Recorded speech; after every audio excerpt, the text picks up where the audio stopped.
पढ़ लिया था आपका अल्टरनेटिंग करंट का। आज हम सबसे इंपॉर्टेंट क्लास स्टार्ट करने वाले हैं, दैट इज ट्रांसफार्मर। देखो ट्रांसफार्मर 5 मार्क्स का क्वेश्चन है आपका, इसमें 6 to 7 हेड्स हमको पढ़ना है। सबसे पहले ट्रांसफार्मर होता क्या है, सबसे पहले ट्रांसफार्मर होता क्या है, उसका यूज़ क्या है।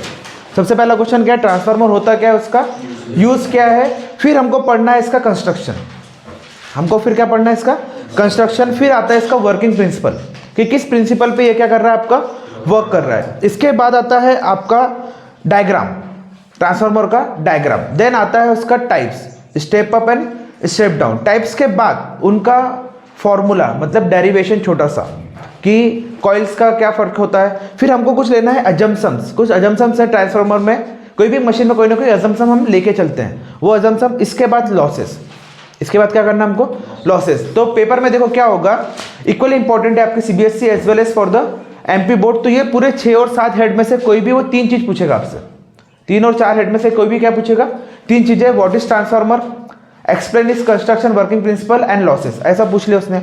या पूछा what is transformer, explain step up and step down transformer, 2 question हो गए। या पूछा उसने what is transformer, what is transformer, explain is construction along with working principle. तो हमको पूरा का पूरा डिटेल में पढ़ना है, कोई भी 3 पॉइंट मिलकर क्या आ जाएगा आपका क्वेश्चन, ठीक है। तो समझते हैं ट्रांसफार्मर को। देखो सभी लोग ने इसको देखा है, ट्रांसफार्मर को क्या करता है ट्रांसफार्मर आपका, इलेक्ट्रिसिटी होल्ड करता है। इलेक्ट्रिसिटी क्या करता है, पास करता है और होल्ड करता है। और चलो मैं आपको सबसे बेसिक एग्जांपल समझाता हूं। देखिए सपोज आपके घर का ये पावर प्लग है, आपके घर का ये पावर प्लग है, ऐसे बटन भी रहती है और ऐसे वाले भी रहते हैं 2, और यहाँ पे आपकी बटन है, ठीक है। ये आपके घर का स्विच है, ठीक है, सबके घर में होता है। एक स्विच में आपने लगाया क्या, आपका मोबाइल चार्जर, एक स्विच में आपने क्या लगाया, मोबाइल चार्जर लगाया। और एक स्विच में आपने लगाया रेफ्रिजरेशन, एक स्विच में आपने क्या लगाया, रेफ्रिजरेशन मतलब फ्रिज, ठीक है। एक जगह पे आपने लगाया रेफ्रिजरेशन, एक में आपने लगाया मोबाइल का चार्जर। क्या दोनों के दोनों आपके करंट के अमाउंट सेम लेंगे या अलग लेंगे, अलग अलग लेंगे, ये हमको पता है। जो डिवाइस आपका बड़ा है, इसका करंट रिक्वायरमेंट, इसका वोल्टेज रिक्वायरमेंट अलग है, इसका करंट रिक्वायरमेंट, इसका वोल्टेज रिक्वायरमेंट आपका अलग है। तो हमें पता है कि मोबाइल का चार्जर ये आपका 5 से 10 वोल्ट पे काम करता है। कितना, 5 से 10 वोल्ट पे। इसको कितना चाहिए, 200 वोल्ट। कितना चाहिए, 200 वोल्ट। तो प्लग तो आपका एक ही है, पर ऑटोमेटिकली आप क्या कर रहे हो, यूज कर रहा है अलग अलग। तो हम इसके लिए क्या करते हैं, एक एडेप्टर लेते हैं।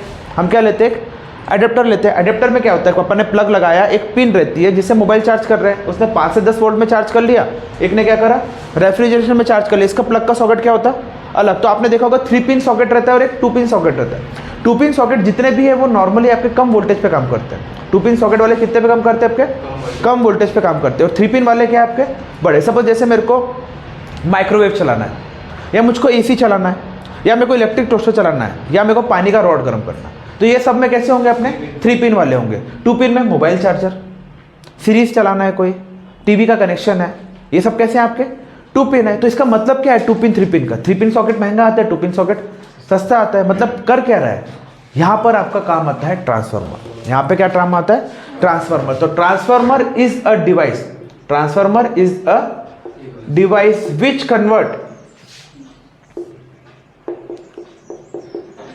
Voltage. Transformer is a device which convert voltage. आपका कोई वैल्यू है सपोज x, उसको कन्वर्ट करेगा y में। या तो वोल्टेज को बढ़ा सकता है, या तो वोल्टेज को क्या कर देगा, कम। तो transformer is a device which change voltage from one value to another. ये समझ में आया। यहाँ पे 5 से 10 वोल्ट था, ये भी चेंज कर दिया, ये भी क्या कर दिया, चेंज। तो एडेप्टर जो है वो एक छोटा सा ट्रांसफार्मर के जैसे वर्क करता है। एडेप्टर क्या करता है, छोटे से ट्रांसफार्मर के जैसे वर्क करता है। अब अपन ने देखा है कि जो ट्रांसफार्मर की लाइन है, हमने पढ़ा था कि हमारे इंडिया में हम 220 वोल्ट पे काम करते हैं, और हमारी फ्रीक्वेंसी कितनी है, 50 hertz.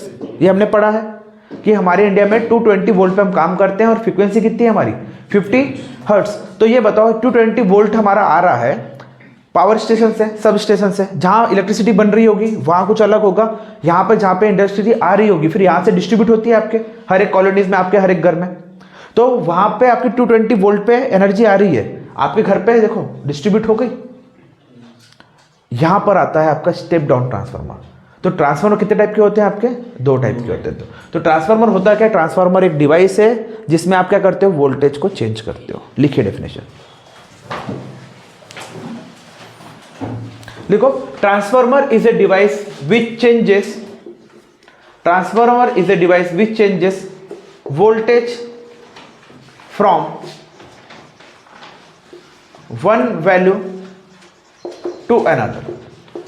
Transformer is a device which changes voltage from one value to another. ठीक है, अब देखिए ये हो गया आपका पहले क्वेश्चन का आंसर कि what is transformer, what is transformer. ठीक है, अब देखो transformer is of 2 types. Transformer क्या होता है आपका? 2 टाइप का होता है। पहला होता है आपका स्टेप अप ट्रांसफार्मर। पहला क्या होता है? Step up transformer. और दूसरा है आपका स्टेप डाउन ट्रांसफार्मर। दूसरा क्या है आपका? Step down transformer. अब देखो नाम से पता चल रहा है step up step down. Step up का मतलब क्या होगा आपका? बढ़ा देने वाला। स्टेप अप का मतलब क्या होगा? बढ़ा देने वाला। तो स्टेप अप ट्रांसफार्मर क्या होगा? It increases the voltage, it increases the voltage. तो जो वोल्टेज को बढ़ा देता है उसको क्या बोलते हैं हम? Step up transformer. लास्ट में हम इसका एग्जांपल भी देखेंगे, एप्लीकेशन, सॉरी लास्ट में हम क्या देखेंगे?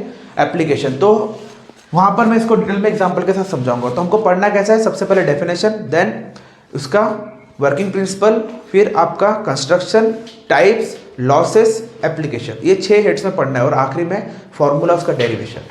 ठीक है, तो ये पूरे 7 पॉइंट आपके कवर करना है। तो स्टेप अप क्या होता है? Step up increases the voltage. Step down क्या करेगा? It decreases the voltage. Very good, it decreases the voltage. लिखिए, लिख लिया? ठीक है, हेडिंग डालो कंस्ट्रक्शन। हेडिंग डालिए कंस्ट्रक्शन।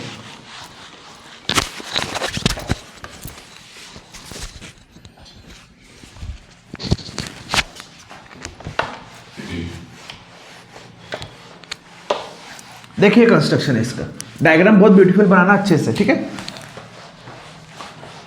दोनों का सेम डायग्राम है, आपका स्टेप अप का भी स्टेप डाउन का भी, सिर्फ नंबर ऑफ कॉइल में आपके डिफरेंसेस है। तो हेडिंग डालना कंस्ट्रक्शन। देखिए अब होता क्या है, कंस्ट्रक्शन में नॉर्मली जो है आपके 3 पार्ट से मिलकर बना होता है। किससे? 3 पार्ट्स होते हैं। तो सबसे पहला होता है आपका प्राइमरी कॉइल। क्या होता है? Primary coil. दूसरा होता है आपका सेकेंडरी कॉइल। और तीसरा होता है आपका सॉफ्ट आयरन कोर। हमने पढ़ा है सॉफ्ट आयरन कोर, ये वर्ड हमने पढ़ा है ना, सॉफ्ट आयरन कोर, उसके ऊपर बाइंडिंग होती है। देखिए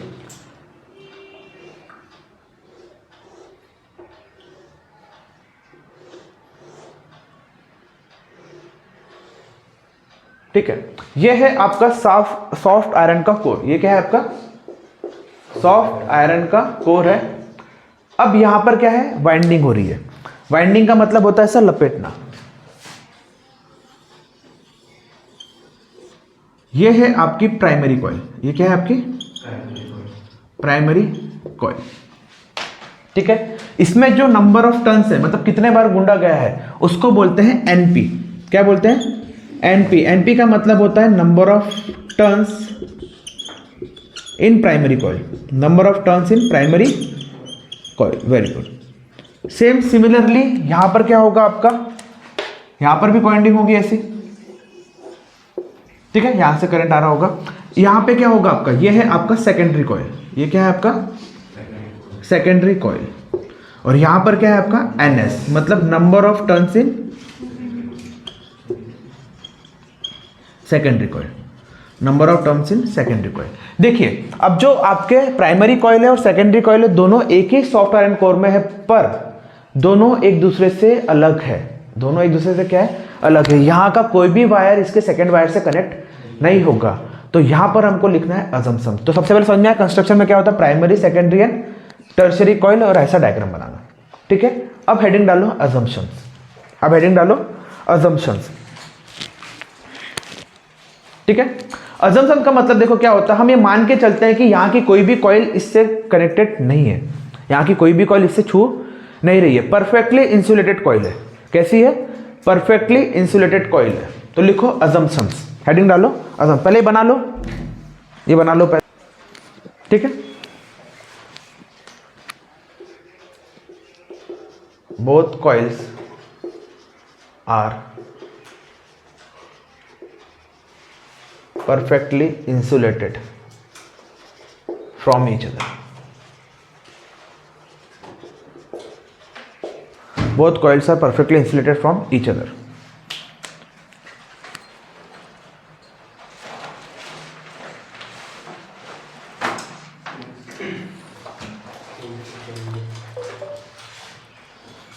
ठीक है, सिंगल सिंगल एक एक वर्ड को समझना है ध्यान से।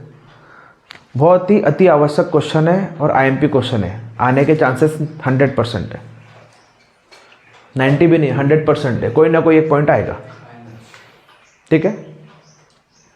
और मैं आपको दिखेगा ही, बस अच्छे से करना ये क्वेश्चन और डायनामो भी और एलसीआर सर्किट, तीनों में से एक कोई 5 नंबर का क्वेश्चन आएगा आपको पूरा, और में भी दिखेगा आपको दूसरा। सपोज आपने कर लिया एलसीआर सर्किट और डायनामो, तो आपको पता चला आ गया क्या? ट्रांसफार्मर। तो ट्रांसफार्मर और में होगा, इसके और में क्या हो सकता है आपका? डायनामो आ सकता है। डायनामो नहीं आया तो क्या आएगा? LCR circuit. या कभी कभी क्या होता है, एक ही क्वेश्चन से उसने दोनों क्वेश्चन दे दिया आपके, एलसीआर भी दे दिया और ट्रांसफार्मर भी दे दिया, तो ऐसा हो सकता है। पिछले बार क्या होता है, इसका एक छोटा सा न्यूमेरिकल था, इसका एक क्वेश्चन कैसा था आपका 5 नंबर का, what is transformer, explain is construction, और एक छोटा सा न्यूमेरिकल 5 नंबर का, ठीक है, हो गया। अब देखो अजम्पशन, देखो जब भी कोई मशीन आप बनाते हैं तो हम मान के चलते हैं कि इसमें कुछ अजम्पशन होंगे। आइडियल तो होगा नहीं, पर हम आइडियल की तरफ क्या होते हैं? बढ़ते हैं। हम आइडियल की तरफ क्या होते हैं? बढ़ते हैं। तो अपन ने पहला तो ये मान लिया कि both the coils are perfectly insulated from each other, both the coils are perfectly insulated from each other. क्यों? क्योंकि अगर दोनों एक दूसरे को कॉइल टच कर गई तो हमारा शॉर्ट सर्किट हो सकता है, कुछ भी हो सकता है, शॉर्ट सर्किट हो सकता है, हमारी मशीन पूरी की पूरी क्या हो सकती है? फेल। तो ये मान के चलते हैं और हम करते भी हैं इसको, परफेक्टली इंसुलेटेड, ठीक है। होती है किसकी वाइंडिंग है इसमें? कॉपर वाइंडिंग होती है। किसकी वाइंडिंग होती है? कॉपर की वाइंडिंग होती है, वो भी थिक। कैसी होती है? थिक। हम पढ़ेंगे इसको क्यों? क्योंकि R equal to rho L upon A, R equal to rho L upon A। देखिए इधर, तो सबसे पहला अजम्पशन ये कहता है कि जो आपकी प्राइमरी कॉइल है, जो आपकी क्या है? Primary coil. कौन सी आपकी? वो NP वाली। जो आपकी प्राइमरी कॉइल है, इसका रजिस्टेंस और करंट की वैल्यू बहुत स्मॉल है। इसकी रेजिस्टेंस और करंट की वैल्यू क्या है? रेजिस्टेंस एंड करंट वैल्यू कैसी है आपकी? स्मॉल। इसकी रेजिस्टेंस और करंट की वैल्यू कैसी है? स्मॉल। ये हमारा पहला अजम्पशन है। हम मान के चलते कि एनपी में हमारा करंट और रेजिस्टेंस कैसा है? कम। रेजिस्टेंस का मतलब क्या होता है? सपोज उसको मैं कोई करंट दे रहा हूं, तो भाई तू अपने पास करंट की कोई भी वैल्यू को सेव करके मत रख, डायरेक्टली पूरा क्या कर दे? पास आउट कर दे। क्या कर दे? पूरा का पूरा पास आउट कर दे। इसलिए तो अपन ने कॉपर की बाइंडिंग ली है। Copper is a very good conductor of electricity, ठीक है, वेरी। सिमिलरली बोलता है कि जो सेकेंडरी कॉइल है, यहां पर भी करंट की वैल्यू कैसी है? करंट वैल्यू कैसी है आपकी? इज स्मॉल, ठीक है। तो इसको स्टेटमेंट के फॉर्म में लिखना है, इन primary coil the value of resistance and current is small. कैसे लिखोगे? लिखो पॉइंट नंबर 1, पॉइंट नंबर 1 लिखो, इन प्राइमरी कॉइल, लिखो इन प्राइमरी कॉइल,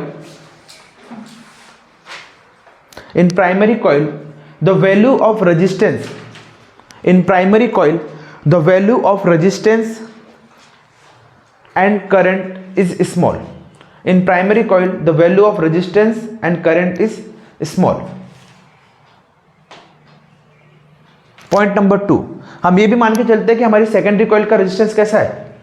स्मॉल। लिखो the value of current is small in secondary coil, the value of current, the value of current, the value of current in secondary coil, the value of current in secondary coil is small, the value of current in secondary coil is small,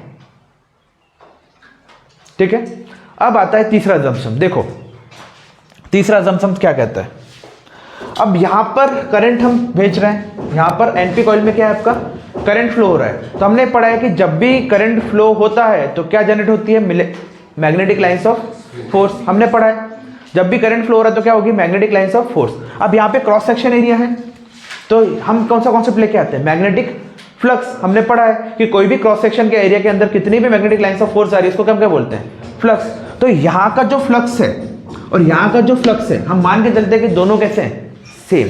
दोनों flux कैसे हैं आपके, same, क्योंकि core आपका similar है, structure भी कैसा है आपका, सिमिलर है। जितना लेंथ इसका है उतना ही लेंथ किसका होगा, इसका भी होगा। तो वाइंडिंग हमारी एक जैसी है, लेंथ भी कैसा है, एक जैसा है। तो मान के चलते कि जितना मैग्नेटिक फ्लक्स यहाँ जनरेट होगा उतना मैग्नेटिक फ्लक्स क्या होगा, वहां जनरेट होगा। लिखिए पॉइंट नंबर 3,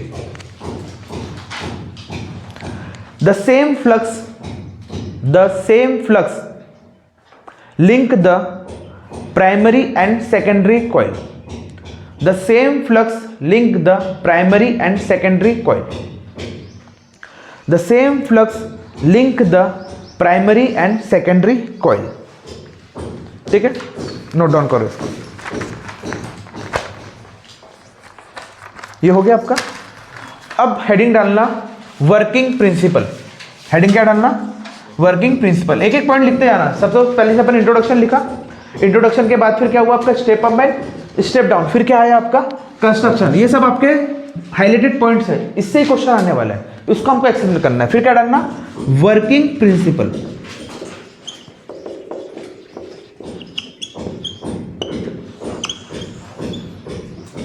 देखिए कौन से प्रिंसिपल पे है ये हम पढ़ चुके हैं। एक्चुअली हमने पढ़ा है आपका इलेक्ट्रोमैग्नेटिक इंडक्शन। क्या पढ़ा है हमने, इलेक्ट्रोमैग्नेटिक इंडक्शन। तो ट्रांसफार्मर आपका वर्क करता है on the principle of electromagnetic induction. अब देखो इसमें होता है क्या इलेक्ट्रोमैग्नेटिक इंडक्शन में, सपोज कोई भी आप एक कंडक्टर है आपका, सपोज ये कंडक्टर है, इसमें मैंने क्या कर दिया, वाइंडिंग कर दिया कॉपर की और करंट फ्लो कर दिया।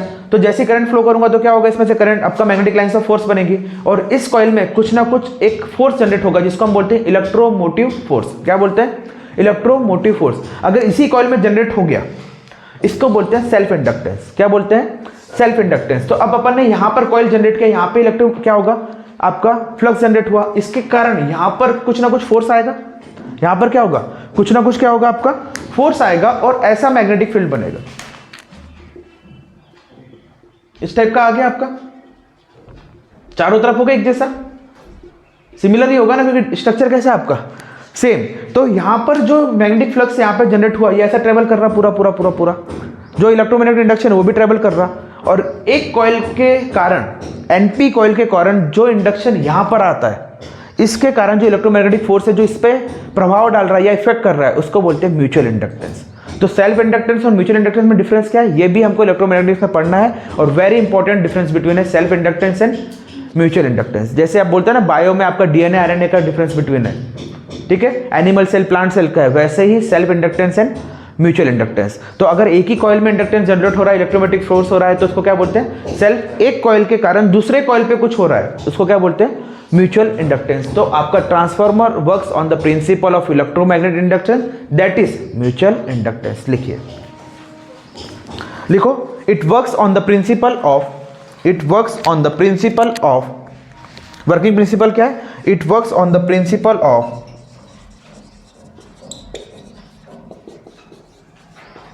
it works on the principle of electromagnetic induction. It works on the principle of electromagnetic induction, that is mutual inductance, that is mutual inductance. It works on the principle of electromagnetic induction, that is mutual inductance.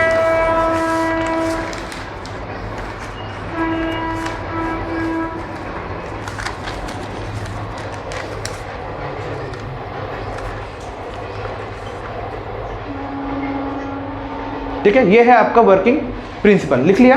अब heading डालो working, अब heading डालो working. अब हमको derivation करना है with diagram, ठीक है। तो मेरे साथ साथ डायग्राम बनाना, सेम ऐसे डायग्राम बनेगा, बस हमको क्या करना है, अल्टरनेटिंग करंट का सोर्स ऐड करना है, ठीक है। तो मैं थोड़ा सा बड़ा डायग्राम बनाता हूं।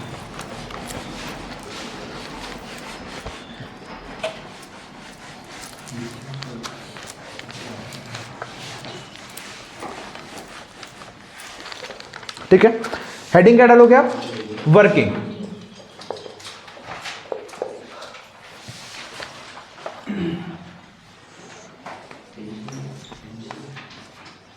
साथ साथ बनाना, थोड़ा स्पीड में बनाना।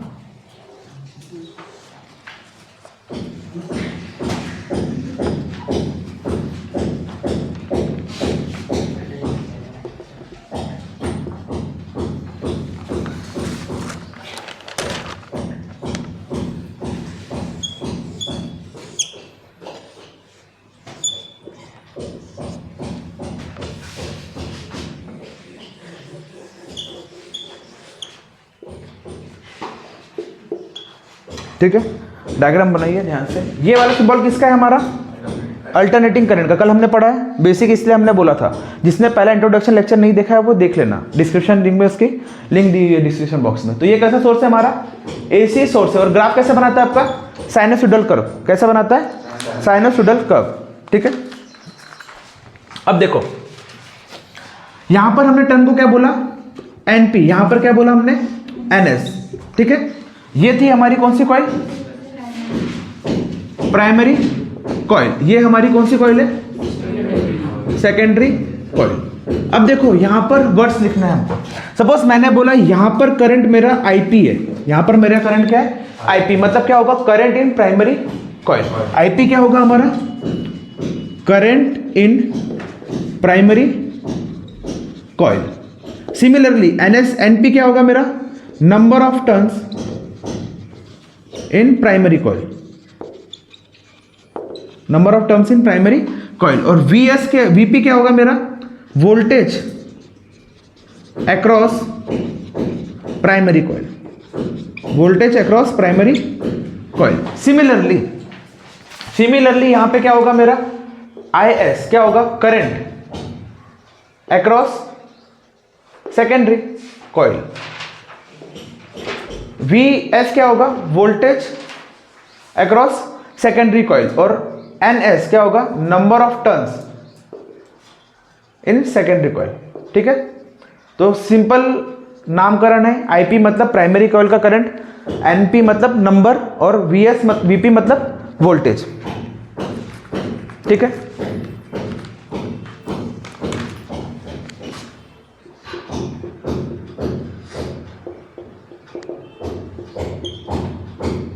और ये है हमारा क्या? Magnetic flux.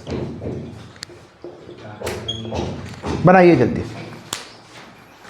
अब देखो यहां पे होता क्या है? ड्यू टू एसी सोर्स क्या होगा हमारा? डायरेक्शन ऑफ करंट क्या होगा? चेंज। हमने पढ़ा है अल्टरनेटिंग करंट क्या करता है हमारा? डायरेक्शन ऑफ मैग्नेटिक क्या होता है? उसका चेंज होता है। साइनोसॉइडल कर्व है, तो यहां से भी करंट जा रहा है मेरा, यहां से भी क्या कर रहा है? करंट जा रहा है, ये फ्लो कर रहा है। तो अल्टरनेटिंग करंट ने क्या किया? मेरा डायरेक्शन ऑफ द करंट क्या करा? चेंज कर दिया। Direction of the current change करने पे क्या होगा? यहां पर फ्लक्स क्या होगा? इंड्यूस्ड। यहां पर क्या होगा? फ्लक्स क्या होगा? इंड्यूस्ड। तो यहां पर आपका एसी सोर्स है, this is an AC source. AC source, चाहे हम एसी जनरेटर लगा दें या एसी का कोई सोर्स लगा दें। तो एसी सोर्स ने क्या करा? आपका डायरेक्शन ऑफ द करंट को क्या करा? डायरेक्शन ऑफ करंट क्या कर दिया? चेंज कर दिया। और चेंज करने से फिर क्या होगा? आपका flux is induced in it. Flux is induced in it. और फ्लक्स इंड्यूस करने पे क्या होगा? आपका अल्टरनेटिंग फ्लक्स इंड्यूस्ड हो जाएगा। अल्टरनेटिंग क्या हो जाएगा? आपका फ्लक्स इंड्यूस होगा। अल्टरनेटिंग फ्लक्स इंड्यूस होने पे क्या होगा? आपका मैग्नेटिक फ्लक्स क्या हो जाएगा? चेंज। मैग्नेटिक फ्लक्स क्या हो जाएगा? आपका चेंज। मैग्नेटिक फ्लक्स आपका चेंज होगा। और मैग्नेटिक फ्लक्स चेंज होगा तो क्या होगा? आपके कॉइल में इंड्यूस्ड ईएमएफ जनरेट होगा। मैग्नेटिक फ्लक्स चेंज होने पे क्या होगा? अनदर कॉइल में, दूसरी कॉइल में क्या होगा? आपका अनदर कॉइल में इंड्यूस्ड ईएमएफ। और ये इंड्यूस्ड ईएमएफ को है can be calculated by Faraday law और Lenz law and Lenz law. Lenz law हमने पढ़ा है ना? Minus N D phi by D T. Electromagnetic induction में लिखा है मैंने आपको, minus D phi by D T, वो हमको इंपॉर्टेंट है। तो देखो समझते कैसे। एसी सोर्स ने क्या किया? एसी सोर्स ने आपका अल्टरनेटिंग करंट है, साइनोसॉइडल कर्व, डायरेक्शन क्या करता है? वो चेंज। तो कभी हाफ साइकिल में पॉजिटिव, कभी हाफ साइकिल में नेगेटिव। तो क्या कह रहा है? AC source changes the direction of the current. उससे क्या होगा? Flux is induced in it. Flux induce हो गया। मैग्नेटिक फ्लक्स आपका, मैग्नेटिक फ्लक्स इंड्यूस होने पे क्या हुआ? अल्टरनेटिंग फ्लक्स आ गया आपका। अल्टरनेटिंग क्यों है? क्योंकि फ्लक्स कभी ऊपर कभी नीचे। और जैसे ही फ्लक्स इंड्यूस हुआ मतलब इसी को हम क्या बोलते हैं? Magnetic flux. और मैग्नेटिक फ्लक्स कैसा हो रहा है आपका? चेंज हो रहा है क्योंकि अल्टरनेटिंग करंट है, ठीक है। ये जैसे चेंज हुआ क्या हुआ, दूसरे कॉइल में क्या इंड्यूस हुआ आपका, इंड्यूस ईएमएफ, इलेक्ट्रोमोटिव फोर्स। और ये क्या करेगा, इसको हमको कैलकुलेट करना है, यही तो हमको क्या करना है, इलेक्ट्रोमैग्नेटिक फ्लक्स को क्या करना है, चेंज। तो ये ऐसे ही तो चेंज होता है, अगर मैंने यहाँ पे कुछ चेंजेस कर दिया तो वोल्टेज यहाँ पे कम ज़्यादा मैं ले सकता हूँ। यही तो हमारा क्या ट्रांसफार्मर का वर्किंग प्रिंसिपल है, ठीक है। तो इसको लिखना इन स्टेटमेंट, वर्किंग में, वर्किंग भी आता है, समझते हैं अपन वर्किंग बोलते हैं कि कैसा मॉडल वर्क करता है। सेम सिमिलरली डायनामो का भी पढ़ना है हमको।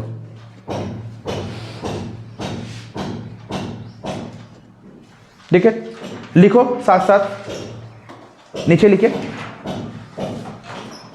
Alternating source, alternating source, alternating source changes the direction of current. Alternating source changes the direction of current. Alternating source changes the direction of current, which lead to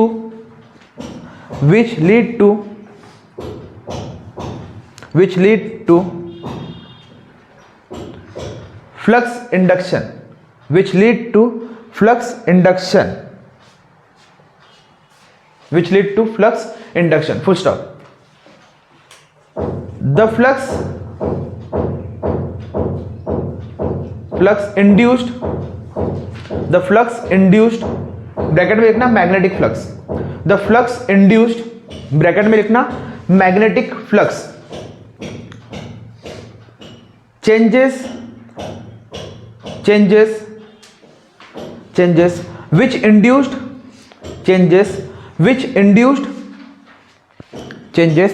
which induced EMF, which changes induced EMF, electromotive force in another coil, in another coil.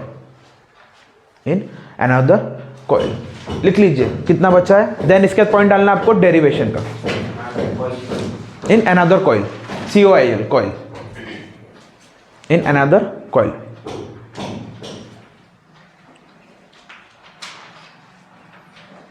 In another coil.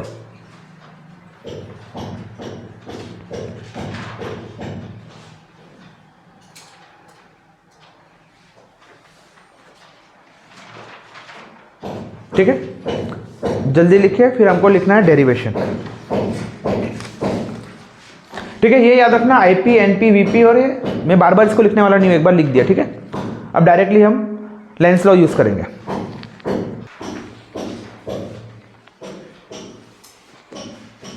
ऐसा होता है जैसे कोई chapter है उसमें 2 5 mark के important question है, तो पेपर में अगर वो आए तो उसके और में उसकी चैप्टर का क्वेश्चन रहता है। देखो चैप्टर वाला भी दिमाग वाला है, आपने बोला कि मैं ट्रांसफार्मर रट लेता हूँ, डायनामो छोड़ देता हूँ, नहीं वैसा नहीं होने वाला, ऐसा नहीं होगा, मतलब उस और में कोई और आ सकता है 5 नंबर का, वो आपके छोटे छोटे क्वेश्चन को भी 5 नंबर का बना सकता है।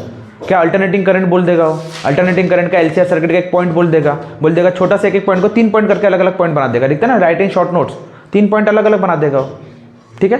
ये लिख लिया आपने, ठीक है। थ्योरी वाला मिटा दो इधर का, डायग्राम क्लियर कट बनाना है, ये क्वेश्चन के हैंडआउट अच्छे से लिखना, ठीक है। किसका है?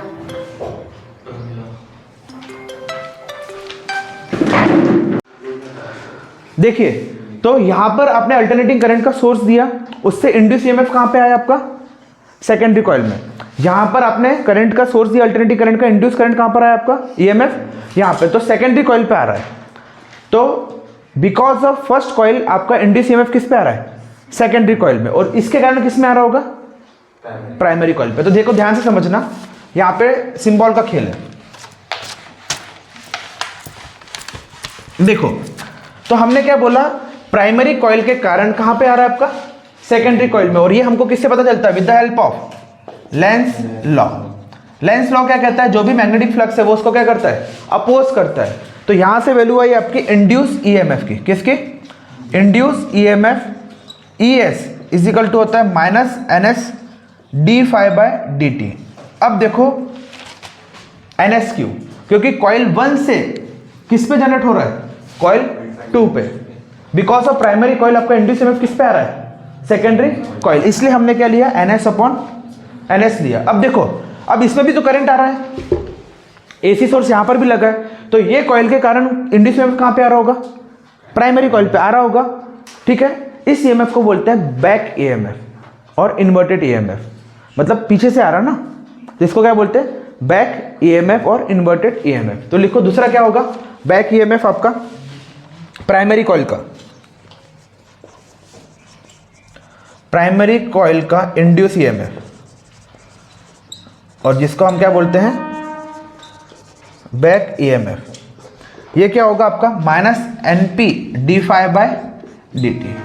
ठीक है। इसको इक्वेशन नंबर 1 दे दो, इसको इक्वेशन नंबर 2 दे दो।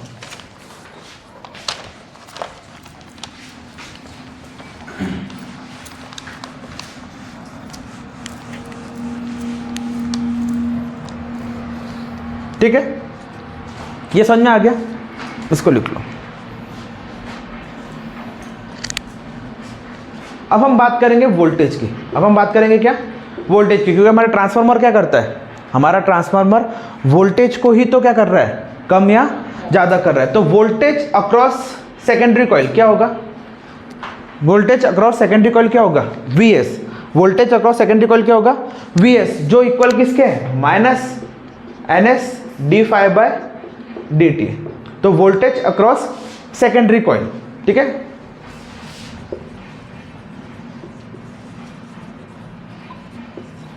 Similarly voltage across primary coil क्या होगा, Vp इजिकल टू क्या होगा, -NP/dt। आया समझ में, इसमें कोई डाउट है क्या, इसमें कोई डाउट है नहीं। तो यहां से हमको क्या मिल जाएगा, इसको देखो ध्यान से, यहां से हमको क्या मिलेगा, अगर मैं करूं आपका सेकेंडरी अपॉन प्राइमरी, क्या करूं, सेकेंडरी अपॉन प्राइमरी, तो क्या होगा, Vs अपॉन Vp की वैल्यू क्या होगी, ये बताओ, Vs अपॉन Vp की वैल्यू क्या होगी, Vs की वैल्यू क्या है मेरी,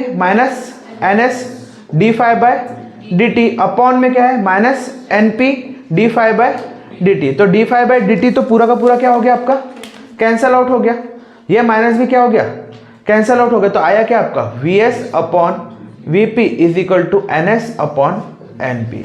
ये है आपका डेरिवेशन, ये है आपका डेरिवेशन, नोट डाउन,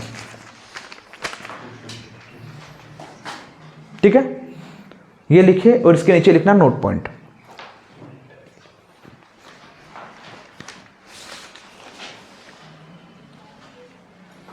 ठीक है, तो अब देखो इधर, अगर ये है आपका सेकेंडरी वोल्टेज का और ये क्या है आपका प्राइमरी वोल्टेज का, नंबर ऑफ कॉइल देखो,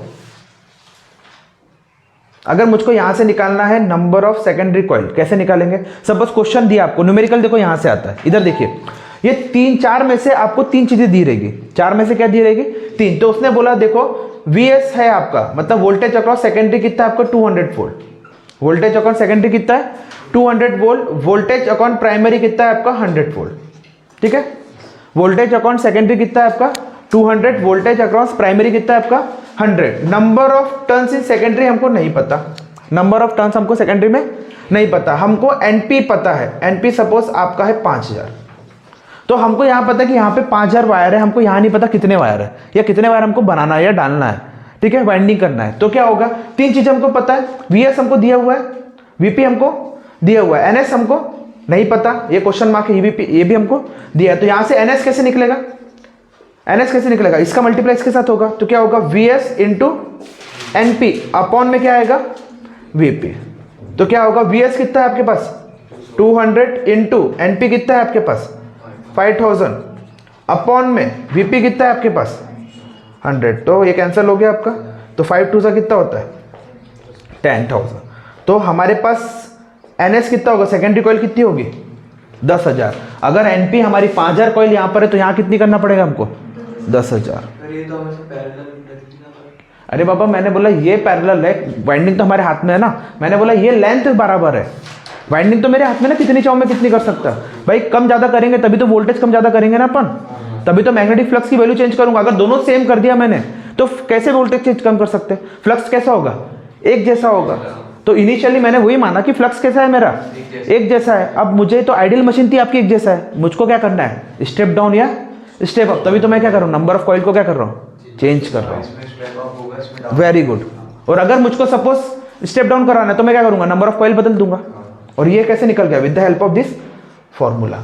आगे समझ में। और ये न्यूमेरिकल था, अगर ये पिछले साल कर लेते इतना सा तो बच्चों के 3 से +2 5 नंबर बढ़ जाते। ठीक है, इजी है। न्यूमेरिकल ऐसे ही क्वेश्चन आएगा, सेम टू सेम ऐसे ही क्वेश्चन, वैल्यूज बदली रहेगी और वैल्यूज ऐसी होगी आपकी मल्टीपल 100 150 200 के फॉर्म में, तो इजीली कैलकुलेट हो जाए। ऐसा नहीं होगा 23 25, ऐसा नहीं होगा।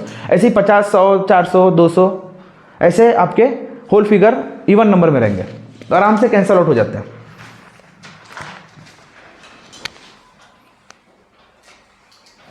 ठीक है, अब देखो यहां पे एक चीज होता है, छोटा सा एक और कॉन्सेप्ट है। अगर यहां पर कोई भी लॉसेस नहीं हो रहा, कोई भी लॉसेस नहीं हो रहा, लॉसेस मतलब क्या होता है अभी हम डिटेल में पढ़ेंगे आगे, कि सपोज मैं करंट जो भेज रहा हूं तो कोई भी करंट, जैसे सपोज मैंने 100 एम्पियर का करंट भेजा तो पूरा का पूरा 100 एम्पियर का करंट यूज होना चाहिए, पर ऐसा पॉसिबल है क्या, नहीं, कोई ना कोई लॉसेस तो होगा ही। ठीक है, अगर मैंने 100 भेजा तो क्या पता वहां पे 90 जा रहा है, 2% का क्या हो गया आपके पास लॉसेस। तो मैं मान के चलता हूं अगर 100% आपका करंट मतलब ट्रांसफार्मर वर्क कर रहा है जिसमें लॉसेस कुछ भी नहीं है, तो जो पावर आपका इनपुट में जनरेट हो रहा है मतलब प्राइमरी कॉइल में, वही पावर किसमें जनरेट होगा आपका आउटपुट में। इसको नोट पॉइंट करके लिखना। If the transformer is assume to be 100%, if the transformer is assume to be 100%, if the transformer is assume to be 100%, if the transformer is assumed to be 100% efficient, bracket में लिखना no energy losses, bracket में क्या लिखोगे आप, no energy losses, no energy losses. फिर लिखना the power input is equal to power output, the power input is equal to power output. तो input power equal to क्या हो जाएगा आपका, आउटपुट पावर।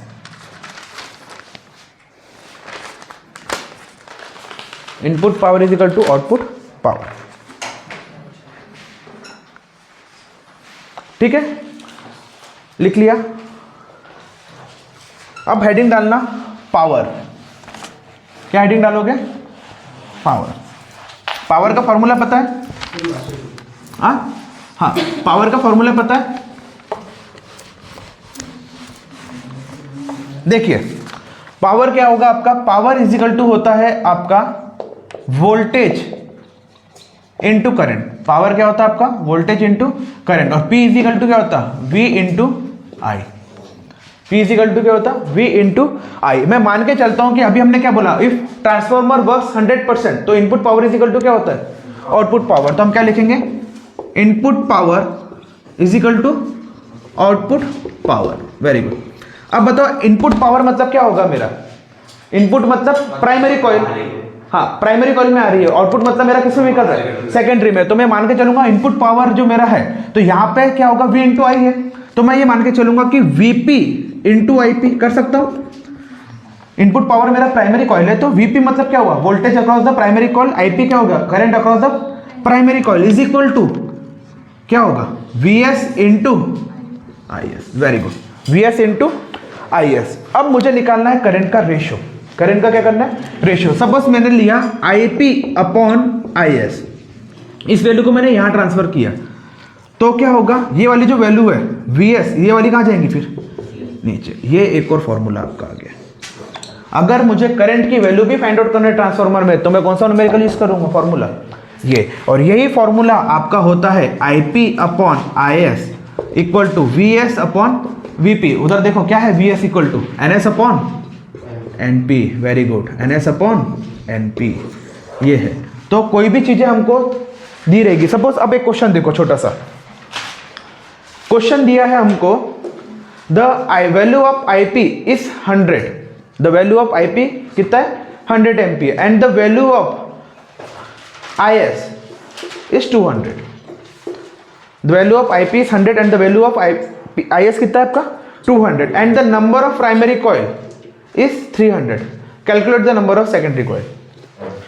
करंट की वैल्यू दे दी, अब आपको क्या बोल रहा है, कॉइल निकालना। चलो अब हमने ये बार बार कर लिया, तो अब मैं देता हूं इसमें ये 300 है, ये 400 है, करंट निकालो दूसरे उसमें।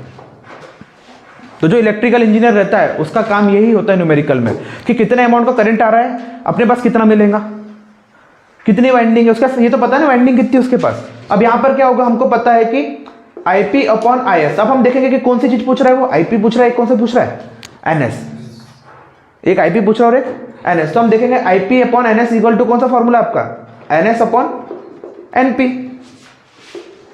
कितना है अपने पास IP 100, IS कितना है आपका नहीं पता हमको, X ले लिया हमने। NS कितना है आपका 400 और NP कितना है 300। X निकालना है तो क्या करेंगे, पहले मल्टीप्लाई इसका होगा, मतलब 100 into 300 upon X equal to 400। X को इधर लेके चले आओ तो क्या होगा, ये वाला आपका नीचे आ गया और ये कहाँ चला गया आपका ऊपर, 0 से 0, 0 से 0, कितना हुआ 300 अपॉन 4। तो कितना होगा 300 अपॉन 4 मतलब होगा 150 अपॉन 2 मतलब 75 आंसर। ऐसे न्यूमेरिकल आएंगे, ठीक है, नोट डाउन करो, ठीक है। और अगर मेरे को यहां से VS निकालना होता, अगर VS निकालना होता तो कैसे निकालते, VS निकालना होता तो कैसे निकालते, NS अपॉन NP इंटू क्या VP। तो ये फॉर्मूले से हम जिसकी वैल्यू चाहे उसकी वैल्यू निकाल सकते हैं, ठीक है।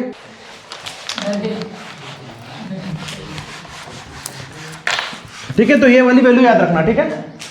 आपका VS upon VP equal to NS upon NP। देखो ये वैल्यू तो याद ही रहेगी, इजी है अपने का, VS upon VP, VS upon VP equal to क्या हो गया NS अपॉन NP, यही तो है। बस IS में क्या होता है आपका चेंज, यहाँ पर क्या होता है करंट आपका क्या होता है, पहले P बाद में S। तो ये तो याद रहेगा, VS upon VP equal to NS upon NP। Current की वैल्यू क्या है, अपोजिट है, करंट की वैल्यू क्या है आपके अपोजिट है। तो कैसे अपोजिट है, अल्टरनेटिंग करंट है, याद कर लो उससे। अल्टरनेटिंग करंट में वैल्यू कैसी होती है अपोजिट। तो भाई बस याद कर लो, और ये फॉर्मूला आपको याद रखना है, बाद में आके कंफ्यूज मत करना पेपर में इसको, ठीक है। 2-3 बार प्रैक्टिस करना हर एक पॉइंट की, पास्ट ईयर के क्वेश्चन देख लेना तो घुमा फिरा के कोई भी पॉइंट वो पूछ लेता है,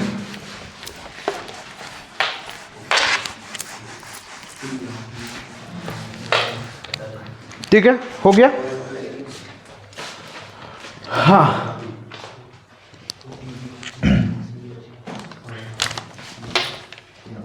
अब देखो ट्रांसफार्मर के टाइप्स, यहां से आता है डिफरेंस बिटवीन, यहां से क्या आता है आपका difference between step up transformer और स्टेप डाउन ट्रांसफार्मर। बहुत इजी है।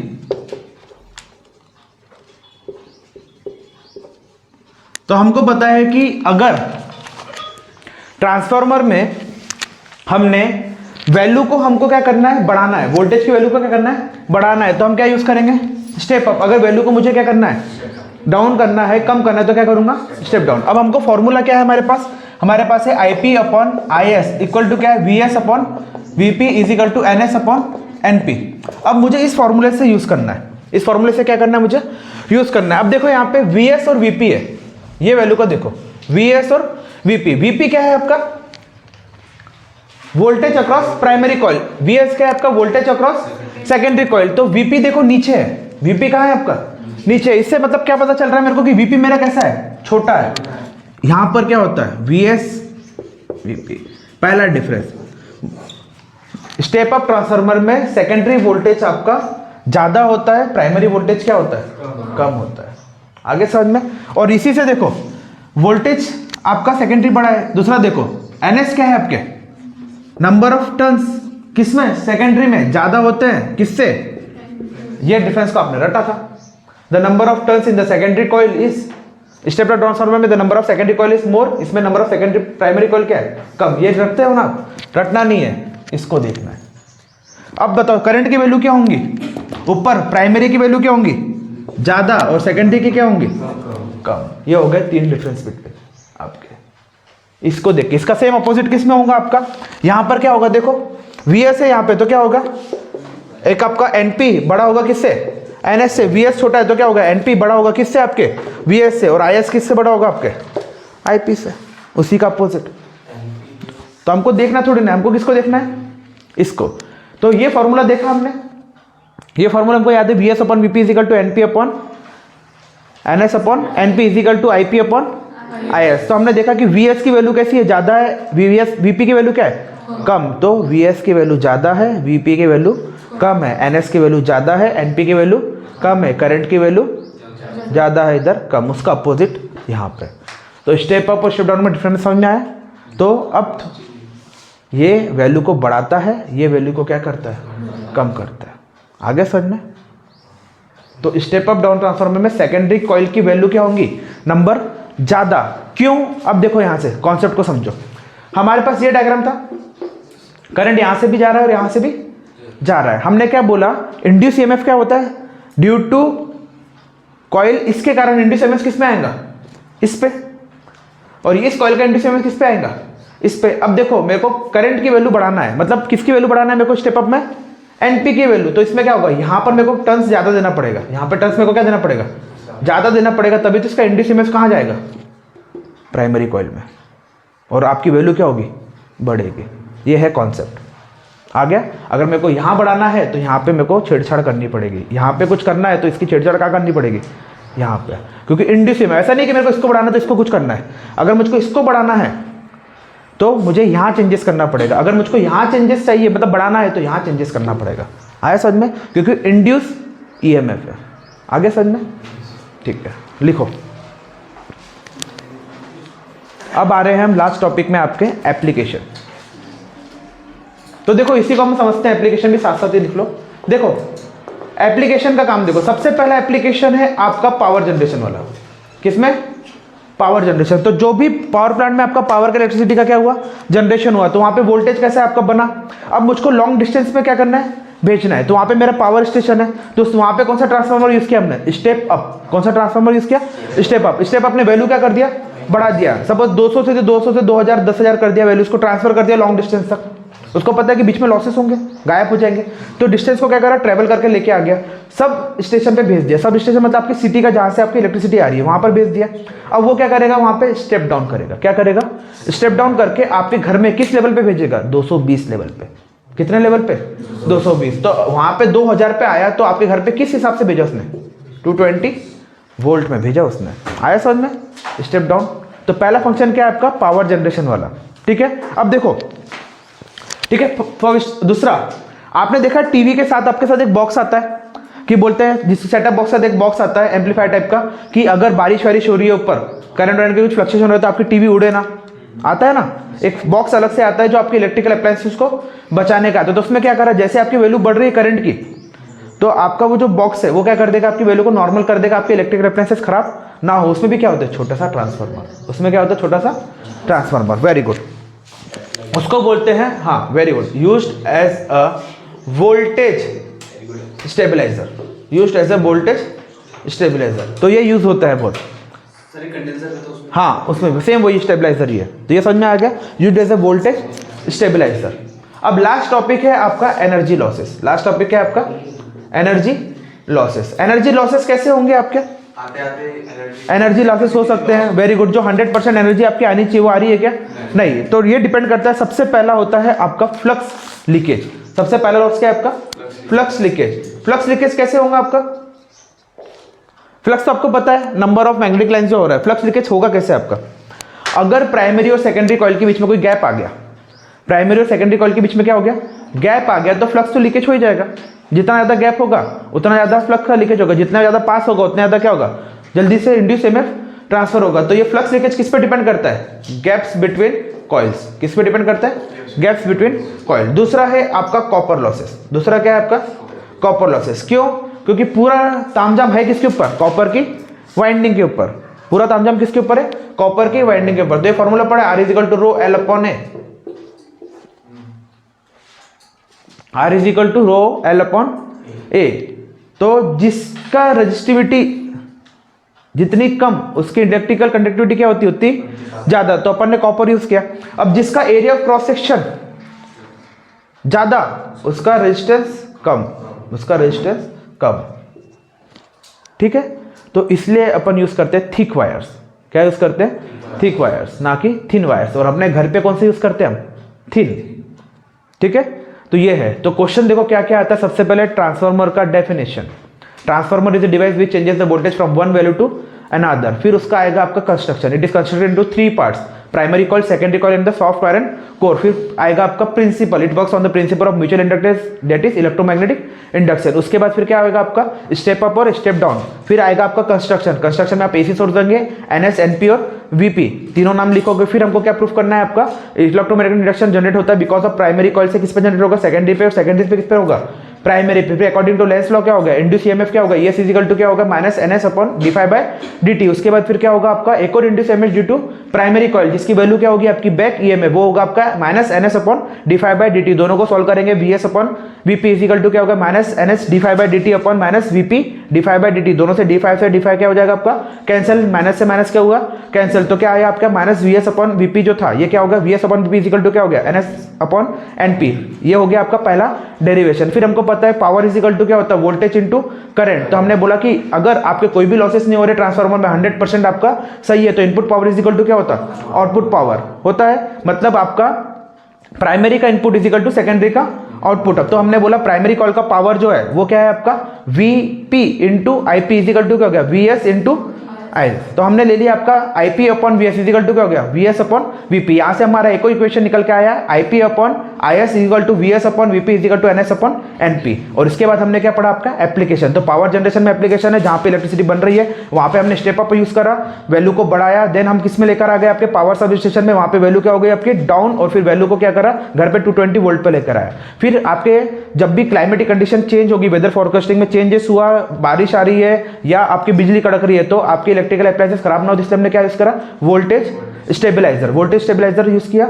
और हमने पढ़ा इसके बाद आपका कॉपर लॉसेस, और एक लॉसेस होता है आपका एडी लॉसेस। लास्ट आपका कौन सा है, एडी लॉसेस। एडी लॉसेस मतलब तो जब भी कॉइल कैरिंग करंट में होता है तो आपके हिस्टेरिस लूप बनते हैं, ऐसे घूमते हुए क्या बनते हैं आपके लूप्स, भवंडर टाइप के। ठीक है, तो ये है आपका transformer, very very important topic है, ध्यान से पढ़ना, मगअप करना, एक एक पॉइंट को समझ के करना। ठीक है, पढ़ेंगे वो अलग से इलेक्ट्रोमैग्नेटिक्स, वहां पे पढ़ना है आपको हिस्टेरिस लूप। ठीक है, वो यहाँ का टॉपिक नहीं है, वो कहाँ का टॉपिक है आपका इलेक्ट्रोमैग्नेटिक इंडक्शन का, तो वहाँ पे इंट्रोड्यूस करूंगा उसको। ठीक है, इसके बाद में एक और पॉइंट लिख के रख देना एडी लॉसेस का, पर वो हम कहाँ पढ़ेंगे आपके इलेक्ट्रोमैग्नेटिक इंडक्शन में। Thank you.